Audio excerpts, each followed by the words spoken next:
wèrè mẹ́sàn ó yá bọ́bí ó máa jẹ gbani olórí ibú sórí bí ọmọ Àríjàn ṣe jáde tó ṣe wá dífẹ́ǹdì bàbá ẹ̀ bọ̀ ìwọ o ò lè rọ́mọ gbẹ̀yìn ẹ̀ kì í ṣe pé iṣẹ́ ọwọ́ ẹ̀ ni o ò lè rí ọmọ gbẹ̀yìn ẹ̀ ṣẹ́gbọ́n nǹkan tọmọ kékeré yẹn sọ ọmọ kékeré sọ pé ṣebí bàbá òun lẹ̀ ń bájà kí ló dé tẹ wá ń sọ pé ó máa gbé ọmọ sí second born Àríjàn ti jáde o ó ní because méjì làwọn tí ìyá òun bí fún ẹlòmíì náà bímọ fún bàbá wọn ẹlòmíì náà bímọ àti wèrè Fatima òkú Fatima náà ó ní kí ló dé tó jẹ́ pé òun bá yàn jà àwọn ọmọ ẹ̀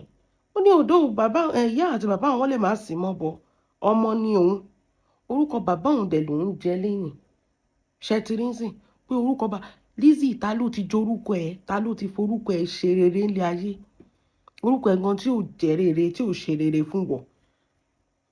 ta ló ti forúkọ ẹ̀ gòkè àgbà pé àtòrí àǹtí Lizzy láyé fi ṣe kínní ayé ẹni yẹn máa ń bàjẹ́ ni wo ọmọ tó mú nínú Nollywood ọmọ kékeré tó mú àlè o ẹyọ kan tó ṣe ògùn ẹ̀ dẹ̀ wọ mi ni torí pé ó súnmọ́ ẹ̀ ọmọ yẹn jáde pé ẹ respect ara yín tẹ bá ń bá Àríjàn jà ẹjọ́ máa bàjà ìwọ nípò máa gbọ́mọ sí ó ní bàbá òun ni òun dẹ̀ ní ọmọ tẹ́ ẹ̀ sọ pé wọ́n máa gbé sí pé ìwọ ló máa fọwọ́ ẹ̀ sìnkú ọmọ ẹ̀ bẹ́ẹ̀ ni ìwọ ló máa fọwọ́ ẹ̀ sìnkú àwọn ọmọ ẹ̀ torí kò yé mi tó jẹ́ pé any small thing ó máa gbọ́mọ sí kíní yẹn ó ti wá mú láyé ẹ̀ olórí burúkú Làtínà tó bá jẹ́ pé Làtínà ń ké pè fún pé gbogbo àwọn ọmọ tó fi ara ẹ̀ bí gbogbo ọmọ tó tara ẹ̀ jáde ó máa ti wọ́n lẹ́ẹ̀kọ̀ọ̀kan would you be happy? Because the stupid man tó gbé sílé cannot correct you and tell you that what you are saying is bad. If anybody come for you, it's normal for you to come for them. It's called fracas. Torí àmọ́ pé monetization torí ẹ̀ lẹ́sìn ló ṣe ń jẹun lórí ẹ̀ ló ṣe ganu sí fracas. Tí o bá ṣe monetization ò ní máa tẹ̀bà sí láàárọ̀ lọ́sàn-án lálẹ́ lóru. Olórí burúkú tó wà nínú ilé ẹ̀ Láti òun náà máa sìnkú àwọn ọmọ ẹ̀ ní bẹ́ẹ̀ ni. Àwọn obìnrin tó ti fi Láti ilẹ̀ tó ti bímọ fún báwo ni wọ́n ṣe máa rí tán bá rí pé òun ṣépè fáwọn èèyàn tó ń da padà fún wọn ṣe wọ́n pé ìwọ òbí so ò lè understand. Aṣèrè tó lọ gbé Fatima táyé ẹ̀ ti bàjẹ́ wá ṣèbóró dáa fún Àríjàn ní Fatima wá tó wá tẹ̀bà síbẹ̀ àbí kó mọ̀ pé obìnrin méjì ti wà nulẹ̀ mo ní àìsàn kan ló jọ ń ṣèwọ́de Zozo àti Fatima ọkọ ọlọ́kọ lẹ máa jágbà káàkiri. Fatima orí pé Àríjàn ti fẹ́yàwó ti bímọ kí ló sọ ó ní kò má tànà orí pé ọkùnrin ti lọ́mọ ó ti níyàwó méjì ó ti bímọ bíi mẹ́ta ìwọ débẹ̀ ó ní kò má ta ó dẹ̀ tún ṣàbíamọ síbẹ̀ èèyàn kan wá ń sọ fún Àríjàn pé ó máa gbọ́mọ sí ìwọ Fatima dẹ̀ ń sọ pé Àríjàn ló bímọ fún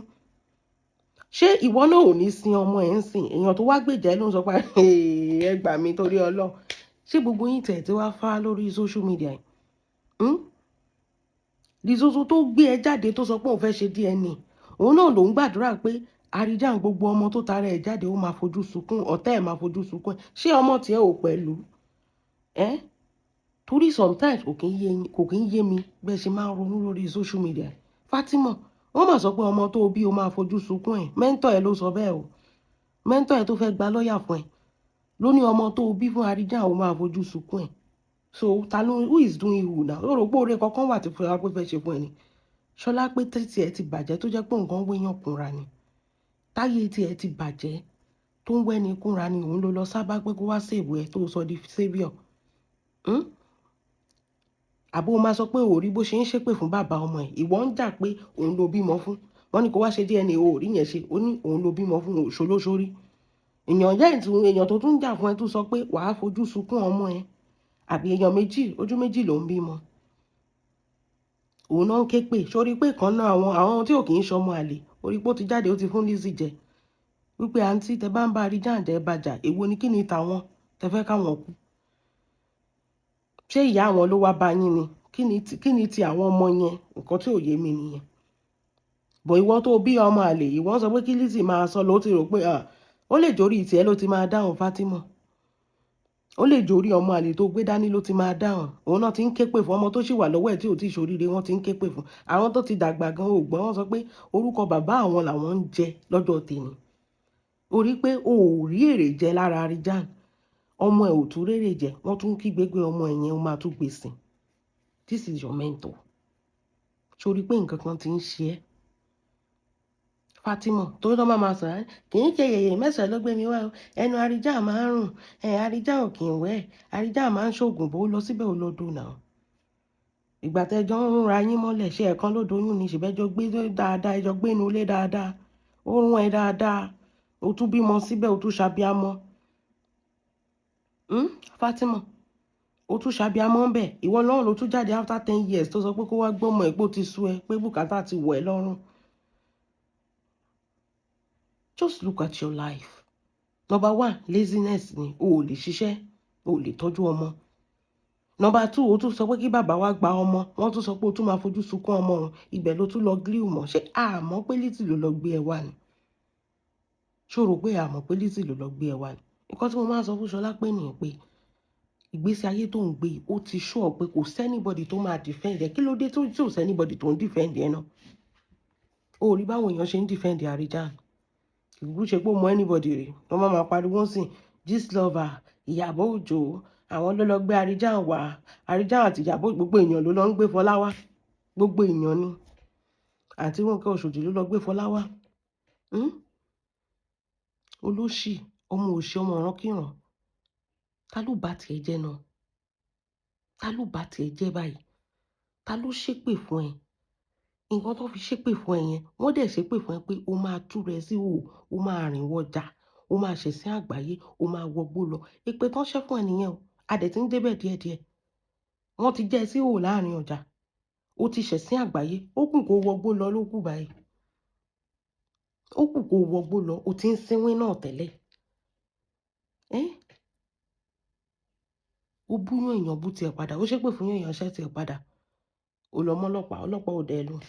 ó lọ gbé Fatima wá ayé ò tiẹ̀ rí ẹ níṣẹ́ àwọn ọmọ ìlú wa fi ń ṣépè fún ọ̀lẹ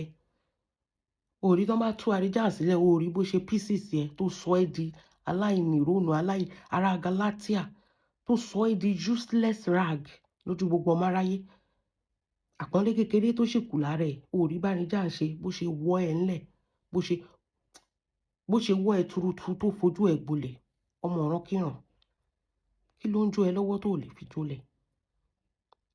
kí ló ń ṣe ẹ́ ìwọ ní lẹ́ni ìwọ ní lọ́la bẹ́ẹ̀ kún apọ́kọ́ jẹ́ kò séyàn o tún ti mú Alhaji Saheed Òṣùpá ń sí ìgbà tó ò fẹ́ kú de kú ṣùgbọ́n káwọ̀ ò fi ó lè bá ṣe anything tó bá wù ẹ́ pẹ̀lú pé wọn dà Òṣùpá ò kì í ṣe àfi tó bá ti mọ̀ pé o ti ṣe tán àti kú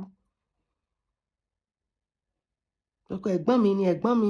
ṣẹ́gbọ́n mi ó yẹ kán lọ rí pẹ̀lú Fọlá ẹ̀gbọ́n mi pẹ̀lú ọmọ tó lọ gbé ọkọ ẹ̀ jíjà kí ló wà lára Láti ogówó ló kù lára ẹ̀ Láti tó sọ pé kò sí nǹkan kan ó ti gba gbogbo ìràwọ̀ tó ní dàdá ń dídí ló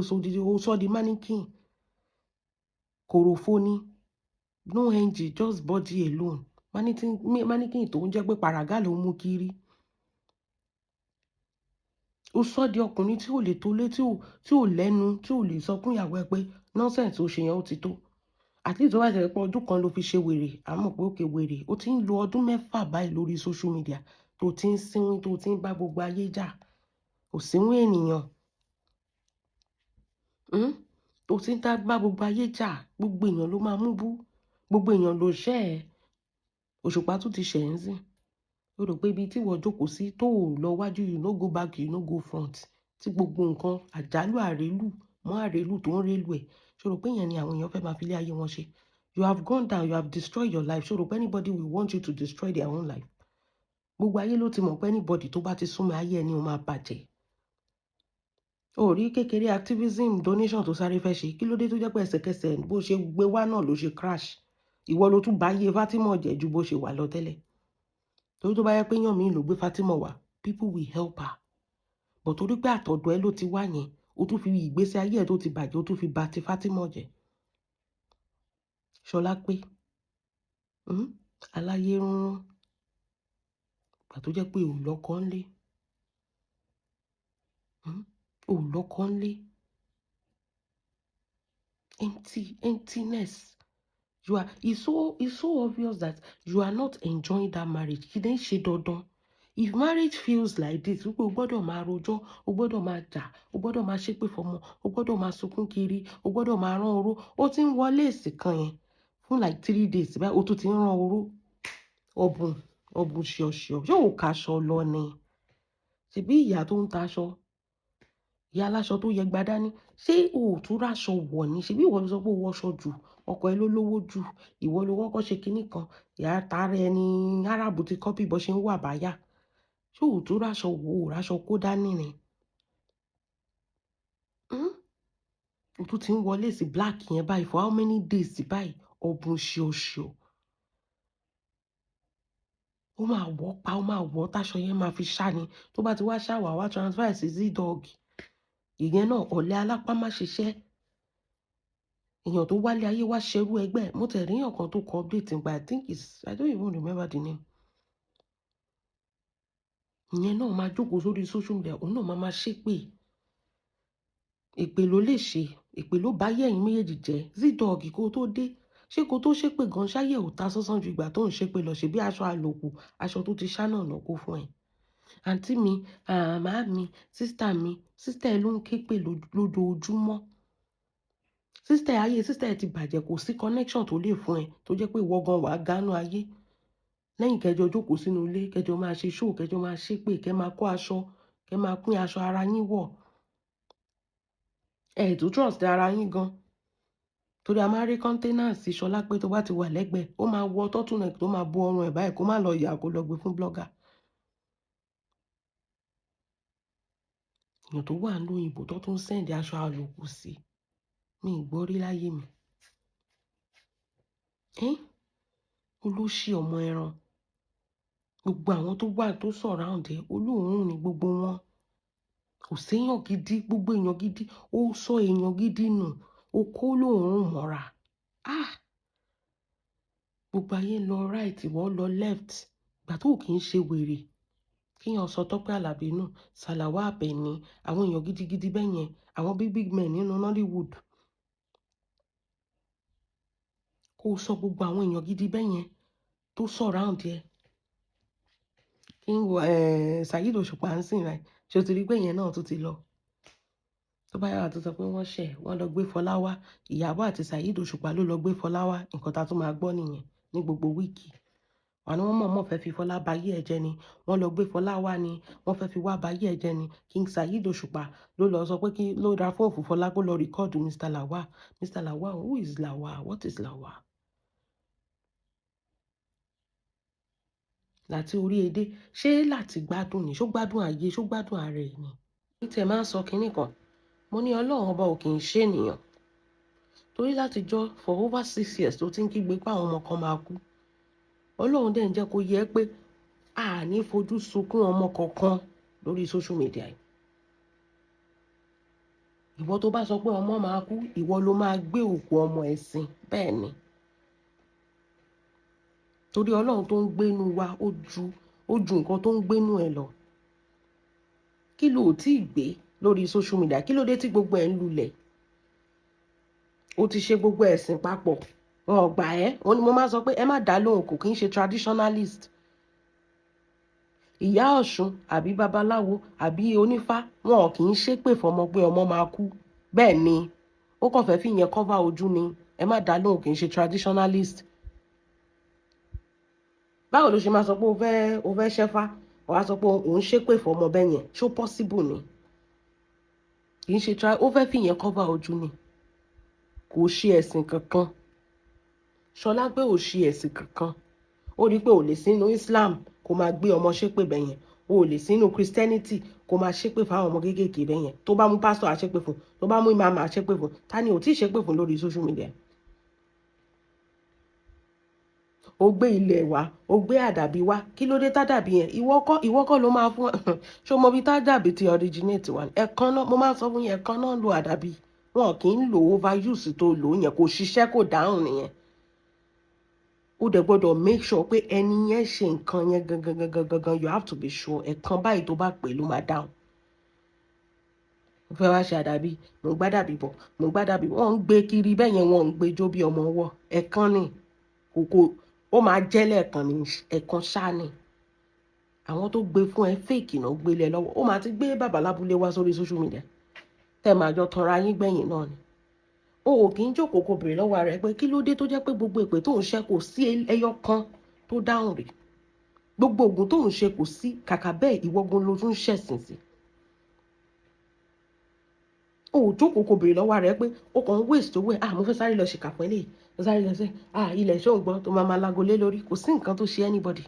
Gbogbo àwọn kọ̀mẹ́ntà tó sọ pé ọmọ tó kọ́mẹ̀ntì ó máa kú kọjọ́ kẹ́ ò ní kéje ò ní kíje kíní tó máa ṣe kíní kan kò sí anybody tó kú. Kò sí, torí ikú anybody ò sí lọ́wọ́ anybody. Ìwọ kọ́ ló ń ṣorí burúkú tó jẹ́ pé owó tó yẹ kó o fi jọlá kó o fi enjoy ara ẹ ṣebí ẹjọ́ ló fi ń rò káàkiri lórí social media. Ta ló ṣẹ̀sìn tó ẹ Ṣọlápé? Ta ló ṣorí burúkú tó ẹ?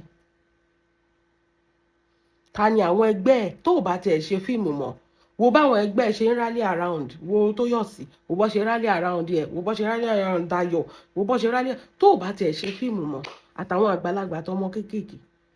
o ò lè sọ pé o ní fans. Gbogbo wọn ti lọ tán pé olórí burúkú lélẹ́yìí. Ta ló fẹ́ tẹ̀lé ìyàwó rẹ̀? Olùlẹ̀ ni. Láàárín àwọn tó ń taṣọ, àwọn tó ń ta Swiss lace àbí kí náà ń tà ń dán, wọ́n ṣe fún wọn ní award láti Cyprus. Wọ́n pè ẹ́, ìwọ ló dẹ̀ kọ́kọ́ ta Swiss lace, àtàrà ẹni Turkey ti kó lace, àtàrà ẹni Swiss ṣe ta lace. Wọ́n pè ẹ́, wọ́n ti ẹ̀ rí bí o exist. Lẹ́yìn kó o pe ọmọ onípákó tó máa ń kan award onígi fún ẹ̀yin, kán wá gbé fún ẹnu ọ́fíìsì. Ìta náà ti máa ń fi award hàn náà yàn, inú ọ́fíìsì náà ti máa ń gbé award ìtàn ṣe, wọn á gbé báyìí náà, àwa tó yẹn bí igi bí èrè sórí shelf. Ìyẹn la fẹ́ jẹ ni. Kán bá ṣe patí lásán, kán ṣèkó mọ wọn ò ní rí ẹ, kán ṣe podcast gan níbi tí ayé ẹ bàjẹ́ dé. Ṣọlápé podcast gan wọn ò tún ní pè ẹ́. Ọ̀dọ̀ Chukwu tó ti ṣe podcast láti ọjọ́ yẹn, òun nìkan ni. Lẹ́yìn yẹn kò sẹ́nibọ̀dì tó máa gbé.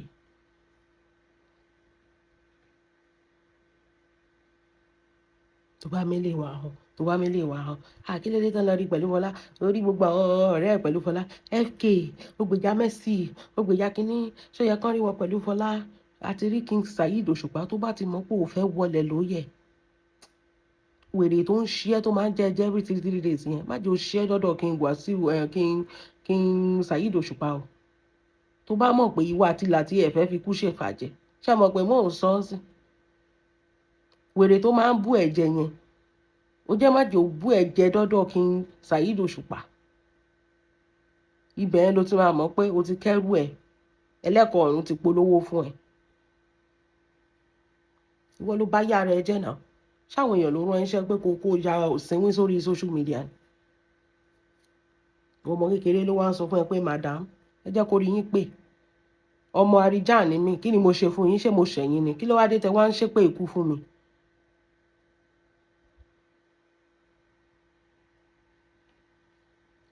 Ọmọ yẹn dá padà ni. Ẹ má dá padà sórí ẹ̀ kò bímọ kò lè mọ bọ́mọ ṣe ń rí. Ẹ dá padà sórí Làtí. Wípé gbogbo ọmọ tó tara ìṣẹ̀dá Làtí jáde, ó máa fojú sunkún wọn lẹ́yọ kọ̀ọ̀kan ni, kì í ṣe níbi tó dé nǹkan tá a máa ṣe nìyẹn. Ṣé mọ̀ pé Làtí nìkan lẹ lè sọ̀rọ̀ ẹ̀ tó máa dùn. Tẹ bá gbé àwọn picture àwọn ọmọ tí Làtí ti bí pẹ̀lú obìnrin anybody tó bá bí pẹ̀lú, kẹ sọ pé ó máa mọ sàárè wọn lẹ́yọ kọ̀ọ̀kan ni, ẹ rí i pé Làtí máa fi ẹ̀ṣẹ̀ correct orí burúkú tí yẹn gbé wá sáyé. Gbogbo wọn pátápátá wọn máa sin òkú wọn ni. Torí bí ìyàwó ẹ̀ ṣe ń ṣe ni ẹ̀wọ́ ló máa, tó bá rajá ìwọ ló máa train ẹ̀ náà. Èèyàn ò lè fowó ròyìn kó má kọ lójú náà. Ṣé ilá máa ń ga ju orírè lọ ni?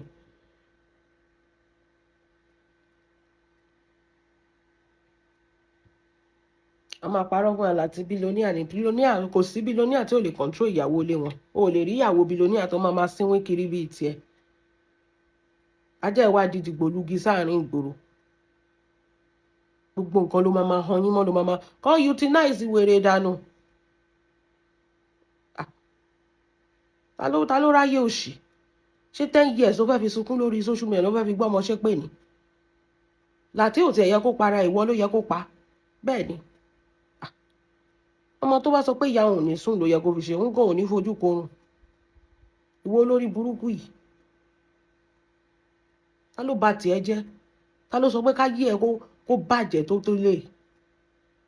ṣebí ìwọ ló lọ ní Nollywood tó kúrò ń bẹ́ẹ̀ tó sọ pé olówó jù wọ́n lọ ìgbà táwọn èèyàn máa ń ṣe rere ń sìn wá ń dún ẹ̀hún kẹ́ ẹ lára because you never expected them àwọn Fúnkẹ́ àbúrò wọn kìíní yẹn pé kán tiẹ̀ ní nǹkan kan lé ayé ó ti rò pé ìwọ nìkan ló máa lówó lọ bẹ́ẹ̀ ni egún ẹ̀ kọ́kọ́ jó ìran lówó gbẹ̀yìn orí burúkú lẹ́gùn tiẹ̀ ṣe gbẹ̀yìn kì í ṣe ìran nìkan ìwọ ló yẹ kó fọ́ tapiapia sínú nǹkan tó bá mú kó gbé lọ kó sọ dásán kó máa lọ kó jẹ́ kọ́ ọmọkùnrin ọlọ́kùnrin kó jogún gbogbo nǹkan tó ní kó ní peace of mind èwo ni wèrè náà lórí burúkú ọmọ aláìníran kò ní sinmi tẹ́gbẹ́ bá ń ṣe wọ́n lọ yáwó ni ìwọ òde lọ yá tiẹ̀ tó bá sọ pé èèyàn kan ò mọ nǹkan ṣe ó yẹ kí ìwọ ṣe ×2 ni ó yẹ kí ìwọ gan ṣe sinimá náà ó yẹ kí ìwọ ṣe sinimá movie náà kí gbogbo ayé sọ pé ìtọ́nà àárín ìzòwò ṣe ti wo fíìmù tí Ṣọlá pé ṣe ìwọ ṣe sinimá movie rí ni tó wá ń sunkún pé wọ́n lọ yáwó ìwọ ò gba donation lórí social media bó ò gba monetization kí ló dé tó fi ń sunkún lórí social media ṣe torí monetization ni olóṣì